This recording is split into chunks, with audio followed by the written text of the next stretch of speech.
Archive 81, sebuah series horor supernatural yang menjadi salah satu line up di series Netflix di awal tahun ini yang penuh teka-teki dan emosional di dalamnya, dengan jumlah 8 episode yang ditulis oleh Paul Harris Boardman dengan kolaborasi bersama Rebecca Sonnenschein, Michael Clear, dan James Wan. Dibintangi dengan dua peran utama, Mamoudou Eti sebagai Dan Turner, seorang juru arsip yang menerima pekerjaan memulihkan rekaman video yang rusak dan terseret ke dalam sebuah misteri yang melibatkan hilangnya seorang mahasiswi yang membuat film dokumenter yang dimana kaset dari film tersebut direstorasi oleh Dan Turner itu sendiri. Dina Shihab sebagai Melody Pendras, seorang mahasiswi si pembuat film dokumenter yang ternyata film itu dibuat pada tahun 1994 silam, serta misteri hilangnya ia di sebuah apartemen dan adanya fakta tentang sekte iblis. Mending langsung saja kita ke first episode Sinyal Misterius.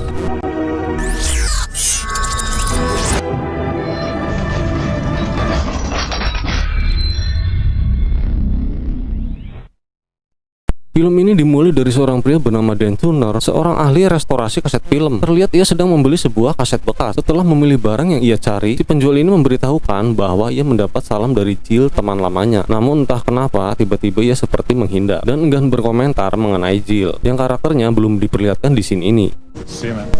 Hey, let me know my son knows. Kemudian ia ke tempat kerjanya di sebuah museum film dan ada sebuah paket kiriman dari seorang wanita bernama Ivy Crash, di mana isi paket tersebut adalah sebuah kaset berisi rekaman video yang kondisinya sangatlah buruk dan ia mulai merestorasinya.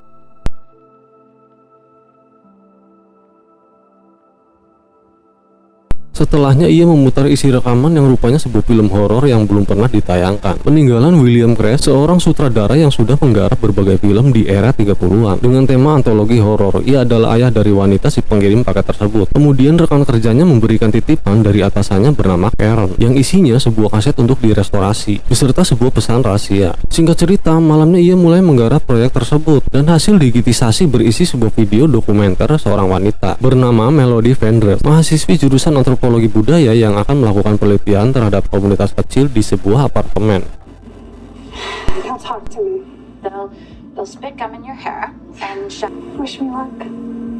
Seusai nonton video dokumenter, ia mencari informasi mengenai apartemen Fisher dan ternyata di apartemen ini pernah terjadi kebakaran pada tahun 1994 serta menghilangnya 13 orang secara misterius pada tragedi tersebut. Keesokannya Karen memberikan sebuah undangan kepada Dan dari seorang presidir LMG. Ia bernama Virgil Davenport, si pemilik kaset yang direstorasi Dan semalam. Kemudian Dan segera menemuinya. Sesampainya di sana, Dan menanyakan tentang perusahaan tersebut. Namun Virgil enggan memberitahu karena alasan privasi. Ia memberitahukan kepada Dan bahwa kaset yang ia digitisasi semalam adalah salah satu koleksi kaset yang ia dapatkan dari tragedi kebakaran di apartemen Fisher. Ia menawarkan pekerjaan untuk merestorasi seluruh kaset lainnya. Karena rapuh dan tidak bisa dipindahkan, maka ia harus bekerja di sebuah camp riset terpencil di mana kaset-kaset tersebut kini berada. Dan Virgil bilang bahwa Dan adalah orang yang tepat untuk pekerjaan ini karena ada sebuah teka-teki di dalam isi kaset tersebut serta dapat mencari tahu misteri hilangnya 13 orang di apartemen. Dan Virgil mengetahui bahwa Dan kehilangan keluarganya dalam kebakaran itu. Mendengar hal ini, Dan merasa tidak nyaman, kemudian ia pun pamit. Sorry, I have to get back to work. Let us know if you change your mind. Dan yang merasa heran terhadap Virgil yang mengetahui kejadian yang pernah dialaminya, ia kemudian meminta bantuan ke temannya, Mark Hagen, untuk mencari tahu asal-usul perusahaan LMG. Namun tak ada informasi yang ia dapatkan. Setelah dikoreksi ulang pada video dokumenter itu, rupanya anjing miliknya mirip dengan anjing si Melody Pendras. Hal ini meyakinkan Dan bahwa ada sesuatu yang janggal. Untuk mencari tahu, ia akhirnya menerima tawaran pekerjaan dari si Virgil. This picture's a sign. Of what? I don't know. You said maybe it's time I take a better look. Di scene ini, Virgil mengantarkan Dan ke tempat risetnya. Terlihat tempat ini jauh dari keramaian penduduk. Sesampainya di ruang arsip, ia memperlihatkan beberapa jumlah kaset yang harus dikerjakan, serta ada sebuah kamera yang digunakan oleh si Melody Pendras dalam pembuatan video dokumenternya. Any questions? Good. Appreciate you taking on this job, Dan. I'll leave you to it. Okay. Setelah Virgil meninggalkan tempat itu, dengan segera Dan memulai pekerjaannya. Ia mengambil salah satu kaset sesuai urutan, dan terlihat ada sebuah ruangan yang sepertinya di dalamnya terdapat berbagai macam arsip. Namun pintu dari ruangan tersebut terkunci.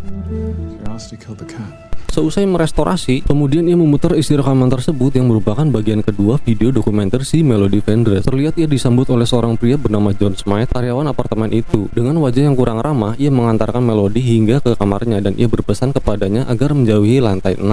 Any comments or questions, put them in writing. Do you have any advice? Stay away from the 6th floor. Malamnya terdengar sebuah suara misterius seperti musik dengan nada yang menakutkan. Sambil merekam video, ia menghampiri sumber dari suara itu. Hello? Hello?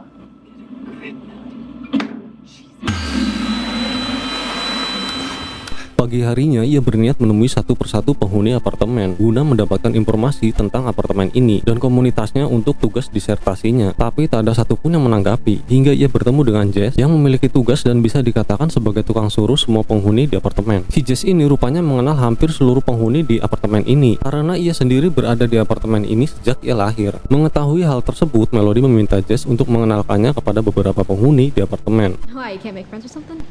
I'm working on a project, stories, and I record them with this.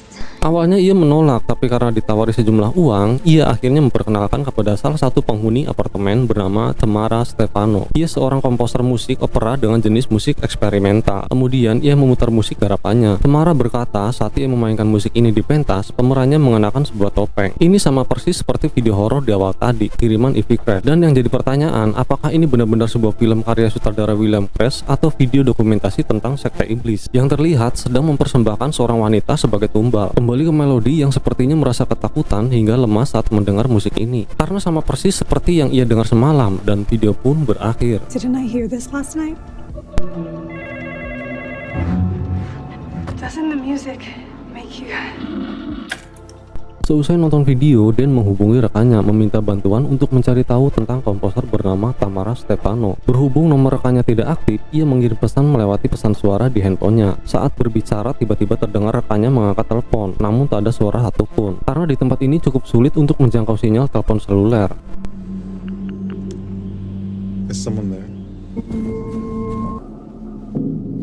Esoknya ia melanjutkan video rekaman berikutnya dengan ditemani seekor tikus yang ia tangkap. Lalu scene memperlihatkan Jess yang sedang diwawancarai. Ia menceritakan dirinya lahir di apartemen ini di sebuah tangga sebelah timur. Karena saat ibunya melahirkan si Jess, liftnya mati dan ia turun lewat tangga untuk menemui taksi menuju rumah sakit. Anehnya di sini kenapa liftnya selalu dikatakan mati? Karena saat pertama kali Melody datang ke apartemen ini, si John Smith juga bilang demikian. Jadi ada apa dengan lift tersebut? Lalu si Jess menanyakan perihal tujuan Melody datang ke apartemen ini. Ia menjawab bahwa dulu ada sebuah bangunan yang terbakar sebelum apartemen Fisher ini dibangun di atasnya. Namun hal ini bukanlah sesuatu yang harus dibahas karena tujuan Melody hanya ingin tahu alasan para penghuni memilih apartemen ini. Lalu Jess memberitahu alasannya karena ada yang menarik mereka, dan ia menyebut nama seseorang bernama Samuel yang Melody sendiri tidak tahu ia siapa. Tiba-tiba Jess melihat sesuatu dan membuat tubuhnya kejang-kejang.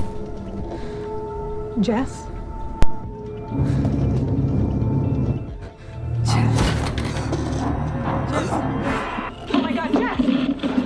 Situasi mulai menegangkan. Di dalam rekaman tersebut, Dan diperlihatkan sosok misterius yang terekam kamera dan pastinya bukan manusia.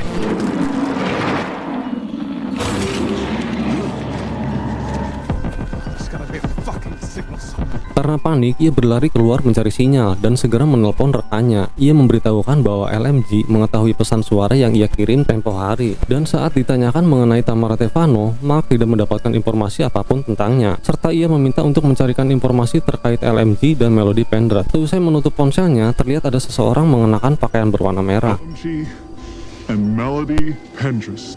I'm your fucking Google.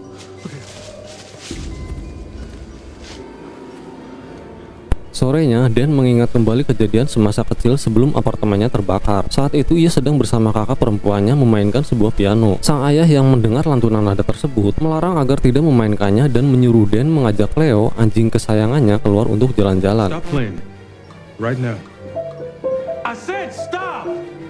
Cleo's been locked up all day. Take her out for Dan saat Dan kembali, apartemennya terbakar habis. Ia kehilangan seluruh keluarganya. Jadi apakah ada hubungannya dengan irama musik tersebut? Lalu Shin kembali ke si Dan melanjutkan nonton rekaman video yang belum sempat ia selesaikan. Saat melihat lanjutan video, Jess rupanya tersadar dari kejang-kejangnya. Melody menyangka bahwa Jess mengidap epilepsi. Namun ia mengatakan hasil pemeriksaan dokter tidak ada masalah dalam kesehatan. Dan hal ini sering terjadi. Anehnya saat ia tersadar seusai kejang-kejang, karena melihat sesuatu, ia selalu tidak ingat apa yang dilihatnya. Dan rupanya si Jess bisa merasakan kehadiran dunia lain. Saat ia akan menceritakan sesuatu ke Melody, tiba-tiba rekaman video diganti dengan Melody yang memberitahukan Jess dibawa oleh seseorang ke lantai 6.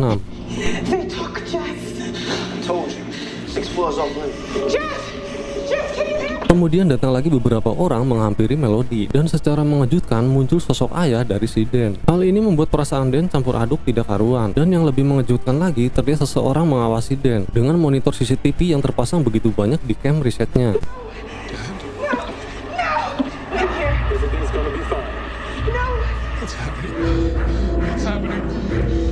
Jadi siapakah dia dan apa tujuannya, serta mengapa ayah Dan terlihat di rekaman video Melody? Nantikan kelanjutan ceritanya di video selanjutnya.